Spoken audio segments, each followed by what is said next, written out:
Tu apprends un mot et juste après, tu l'oublies? Tu veux retenir du vocabulaire en français, mais tu as l'impression que c'est trop difficile? Comment résoudre ce problème? Ne t'inquiète pas, j'ai quelques conseils pour toi. Dans cette vidéo, je vais te montrer des techniques simples et efficaces pour mémoriser du vocabulaire beaucoup plus facilement. Avant de commencer, pense à t'abonner et à activer les notifications. C'est parti! Tout d'abord, on va commencer par une chose à ne pas faire. Ne fais pas de liste. Ça prend du temps et ça ne sert à rien. Je te promets.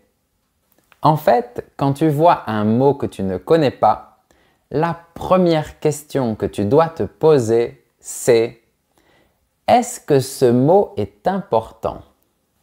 Ça paraît bête, mais cette question est primordiale. Est-ce que le mot que tu ne connais pas est important? Est-ce qu'il t'empêche de comprendre le sens de la phrase? Si la réponse est non, alors je te conseille de continuer ta lecture ou ton film tranquillement. Ben ouais, il ne faut pas se torturer pour rien. Par exemple, si tu vois cette phrase « Il a mis son bonnet sur sa tête pour se protéger du froid ».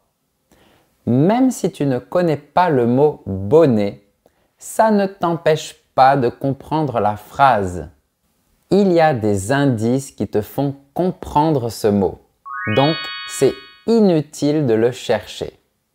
Par contre, si ce mot apparaît dans une phrase où tu ne peux pas deviner ce que c'est et qu'il paraît important pour bien comprendre le contexte de la situation, il va falloir faire quelque chose.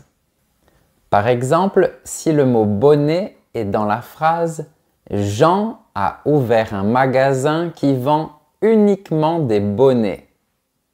Il n'y a aucun indice pour comprendre ce mot, donc tu dois le chercher. C'est pareil si ce mot est répété plusieurs fois et que tu sens qu'il peut changer la compréhension globale de ce que tu lis, écoute ou regarde. Mais comment apprendre ce nouveau mot sans l'oublier? Je cherche dans un traducteur? Non, ne fais surtout pas ça. Si tu cherches la signification dans ta langue maternelle, tu ne penses pas en français, mais dans ta langue. Et ta langue, tu la connais déjà. Il ne faut pas chercher dans un traducteur, parce que même si c'est plus rapide, ça t'empêche d'apprendre ce mot sur le long terme. Je vais plutôt te proposer deux autres techniques. Tout d'abord, je te conseille tout simplement de chercher le mot sur Google Images. Je vais garder mon exemple du mot bonnet. Si tu cherches sur Google Images, tu verras plein de photos comme ça. Voilà, c'est bon. Tu as associé une image à ton mot et tu l'as compris. Tu n'as pas besoin de ta langue maternelle et une image est plus facile à retenir qu'une traduction. Mais parfois, ça ne marche pas bien parce que le mot n'est pas un objet. Prenons un exemple. Imagine que tu tombes sur cette phrase. Ils vont ôter le monument de la place principale. Ici, le mot ôter te pose problème. Tu comprends que c'est un verbe, mais Google Images ne t'aide pas du tout. Du coup, il faut le chercher dans un dictionnaire français. Attention, j'ai dit un dictionnaire, pas un traducteur. Le fait de chercher dans un dictionnaire te permettra d'écouter la prononciation et de voir des synonymes que tu connais déjà, comme les verbes enlever et retirer. Tu vois, inutile d'utiliser un traducteur. Au contraire, il faut prendre du plaisir à lire le sens du mot en français pour créer de nouvelles connexions. En plus, tu pourras voir des exemples de phrases qui te permettront de mieux comprendre le sens précis du mot. Si tu cherches un bon dictionnaire pour faire ça, je te recommande le Robert. Tu y trouveras des définitions, des exemples, des synonymes, des conjugaisons et tu peux même écouter la prononciation de tous les mots. C'est magique. En parlant de prononciation, tu dois absolument l'écouter et essayer de répéter les mots que tu cherches pour les intégrer. Prends du plaisir à écouter et à répéter. Ah, et si tu vois que le mot a plusieurs sens, ne t'en fais pas. Essaye de comprendre le sens principal au début. Ensuite, avec le temps, tu découvriras les autres sens. Par contre, je le répète, ne fais pas de liste parce que les mots les plus importants vont se répéter naturellement. Tu vas les entendre plusieurs fois dans les podcasts ou à la télé. Tu vas les voir dans les livres, dans les journaux, etc. Par conséquent, je voudrais que tu adoptes une autre technique. Si tu veux vraiment retenir les mots que tu étudies, il faut les réutiliser. Mais pas n'importe comment. Tu dois les mettre dans des phrases qui sont personnelles et dans un contexte. Imaginons que tu viens de découvrir le verbe grignoter. Tu as cherché son sens dans le dictionnaire et tu l'as compris. Ça veut dire manger une petite chose de temps en temps. Dans ce cas, pour bien le mémoriser, tu dois former une phrase qui te concerne. Comme par exemple, je grignote souvent entre les repas. Si je continue, je vais grossir. Tu vois, j'ai associé le verbe grignoter à d'autres mots qui sont en lien avec lui. On a les mots repas et grossir. On voit qu'il y a un rapport direct entre ces différents mots. C'est un peu comme quand tu rencontres une nouvelle personne. Si tu es à une fête et qu'il y a beaucoup de personnes qui se présentent, si l'une de ces personnes te dit « Bonsoir, je m'appelle Victor », il y a de fortes chances pour que tu oublies le prénom de cette personne. Par contre, si elle te dit « Bonsoir, je m'appelle Victor », comme Victor Hugo, mais moi, je suis professeur de français, je te garantis que tu n'oublieras jamais le prénom de cette personne parce qu'elle a créé un contexte en associant son prénom à celui d'une personne célèbre et à une profession qui a un rapport direct avec Victor Hugo.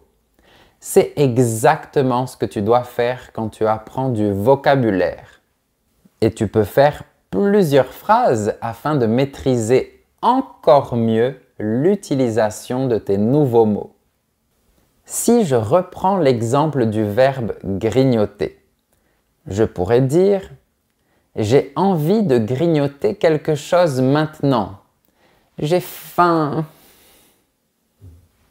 Qu'est-ce que je vais grignoter? Du chocolat? Du pain? Mais j'ai déjà grignoté ce matin. J'ai mangé des biscuits. » Grâce à ces phrases, je fixe ce mot dans ma mémoire parce que j'ai fait deux choses essentielles. Numéro 1, j'ai remis encore plus de contexte. Regarde, j'ai ajouté « j'ai faim », du chocolat, du pain, j'ai mangé des biscuits. Tout cela a un lien avec le verbe grignoter. Numéro 2, j'ai varié les temps. J'ai mis le verbe à l'infinitif, au futur proche et au passé composé. Ça me permet d'être plus à l'aise avec lui. En résumé, je suis contre les listes, sauf une, la liste de courses. Ça, c'est la seule liste qui peut être très utile dans ton apprentissage du français. Parce que généralement, on achète toujours les mêmes choses au supermarché. Du coup, si tu vois toutes les semaines les mêmes mots sur ta liste, ils deviendront très naturels pour toi. Et si tu veux acquérir plus de vocabulaire, il faut également que tu te concentres sur des thématiques qui te plaisent. Par exemple, si tu adores la gastronomie, tu pourrais chercher des recettes sur Internet. Si c'est le cas, je te conseille le site Marmiton qui te montre les noms des ingrédients avec des images.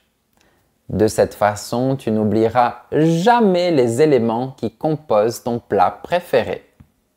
Tu peux même cuisiner et dire à haute voix tout ce que tu mets dans ta casserole pour faire ton délicieux repas français. Crée-toi des moments spéciaux avec la langue. Je vais te donner un autre exemple.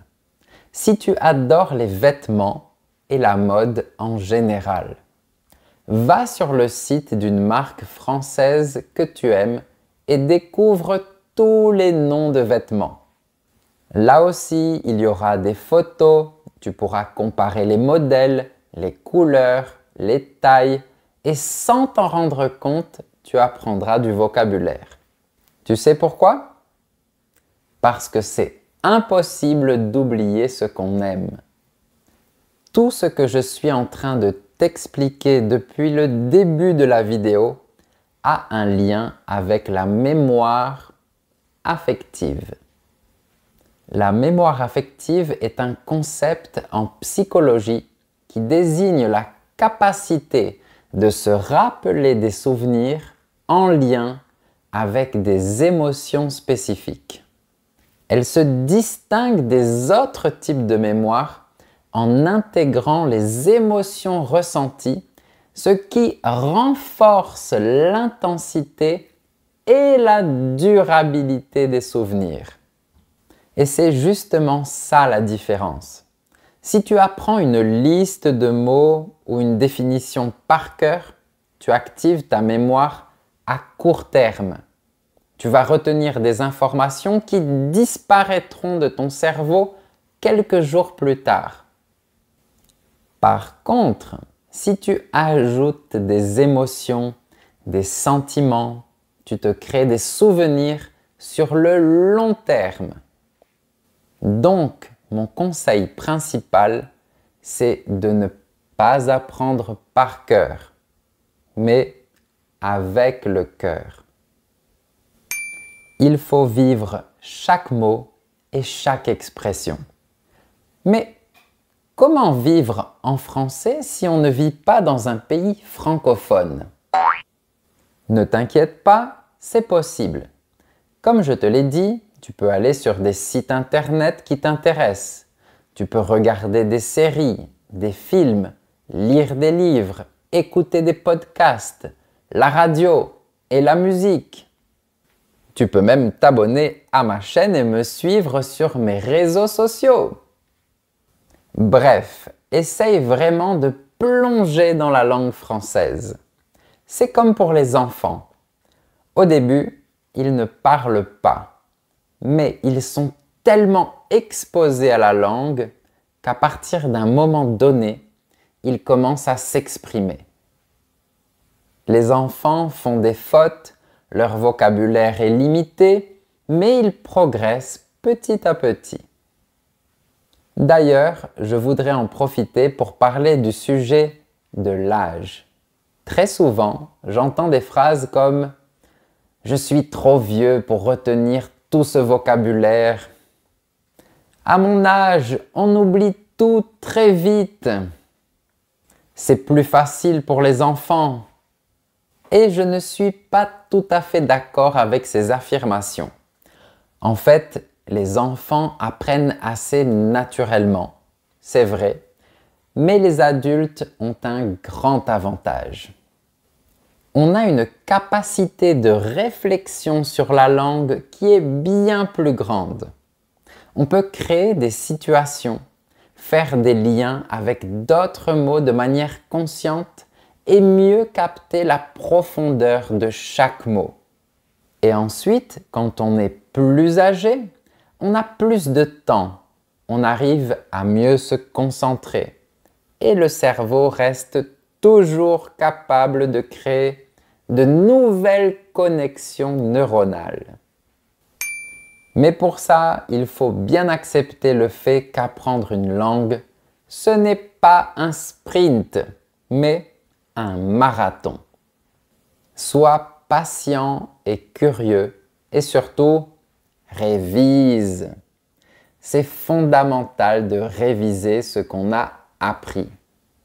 Par exemple, si tu retrouves un mot que tu n'as pas vu depuis longtemps, dans un livre par exemple, c'est important de le renforcer dans ta mémoire. Il y a un bon exercice pour faire ça. Transforme-toi en professeur. Imagine que tu as un élève devant toi et que tu lui expliques le mot avec une définition simple et avec un exemple. Prenons le mot guêpe. Tu pourrais dire une guêpe, c'est un insecte qui vole et qui est jaune et noir. Par exemple, je jouais avec mon ami et une guêpe m'a piqué. La définition est simple et claire. L'exemple est facile et en plus, c'est un vrai souvenir. Une guêpe m'a piqué la fesse droite. Triste souvenir. Et remarque également que mes explications sont toujours accompagnées de gestes. Ça renforce l'apprentissage. Donc, quand ton professeur te dit de réviser, voilà ce qu'il attend de toi. Tu peux aussi réviser ton vocabulaire dans la vraie vie. Si tu es en France, utilise tous les mots que tu as appris. Si les gens te comprennent, c'est gagné. Et s'ils ne te comprennent pas, ils te corrigeront et tu apprendras de la meilleure façon, en faisant des erreurs. Ça me fait penser à une histoire drôle. Peut-être que tu la connais déjà. C'est l'histoire d'un étranger qui part acheter une baguette à la boulangerie en France. Une fois dans la boulangerie, il se demande si on dit un baguette ou une baguette. Il commence à paniquer et du coup, quand la boulangère lui demande ce qu'il veut, il répond « 2 baguettes s'il vous plaît ». Bon, ok, l'histoire est très drôle, mais malheureusement, cet homme n'a pas appris le genre du mot « baguette ». Par peur de se tromper, il a raté une occasion d'apprendre quelque chose. Il aurait pu poser la question à la boulangère ou choisir une des 2 options pour voir si ça marchait. C'est comme ça qu'on vit la langue. Tu peux aussi le faire avec ton professeur. Avec ton professeur, tu peux faire autant d'erreurs que tu veux. Il sait que tu es là pour apprendre. Mais ne lui demande pas la traduction d'un mot de ta langue. Essaye plutôt de lui expliquer ce que tu veux dire avec des phrases en français. Par exemple, comment s'appelle l'objet qu'on utilise pour téléphoner? Le portable. Voilà, il n'y a pas de traduction. C'est bon. Si tu ne comprends pas un mot, demande-lui de l'expliquer en français et de te donner un exemple de phrase. Ensuite, dis-lui que tu veux former des phrases avec ce même mot pour voir si tu as bien compris. Encore une fois, c'est une manière de t'approprier ce nouveau vocabulaire. Je voudrais te donner un dernier conseil concernant l'apprentissage de nouveaux mots et d'une langue étrangère en général. Il faut être gentil avec soi-même. Ne te critique pas. Ne dis pas « je suis nul » ou « je ne retiens rien ». Si tu fais ça, tu crées une ambiance négative qui ne te permettra pas d'évoluer. Au contraire, si tu as oublié le sens d'un mot, cherche-le dans le dictionnaire une deuxième fois. Si tu as oublié le mot grignoter, au lieu de penser que tu es stupide, prépare-toi une bonne tartine avec du beurre et de la confiture française et pendant que tu manges, répète-toi « Je grignote et j'apprends. C'est super d'apprendre en grignotant. » Transforme les difficultés en bons moments. Tu n'es pas nul, tu es humain. C'est tout. Voilà, tu as maintenant plusieurs astuces pour apprendre du vocabulaire plus facilement. N'oublie pas que la pratique est essentielle, alors essaye de parler le plus possible, même si tu fais des erreurs. Si cette vidéo a été utile, n'oublie pas de mettre un j'aime et si tu veux soutenir ma chaîne, tu peux rejoindre mes super élèves. Et avant de terminer, j'aimerais te poser deux questions. Quelle méthode te semble la plus utile pour apprendre du vocabulaire? Et quel est ton mot préféré en français? Dis-moi ça dans les commentaires. À bientôt!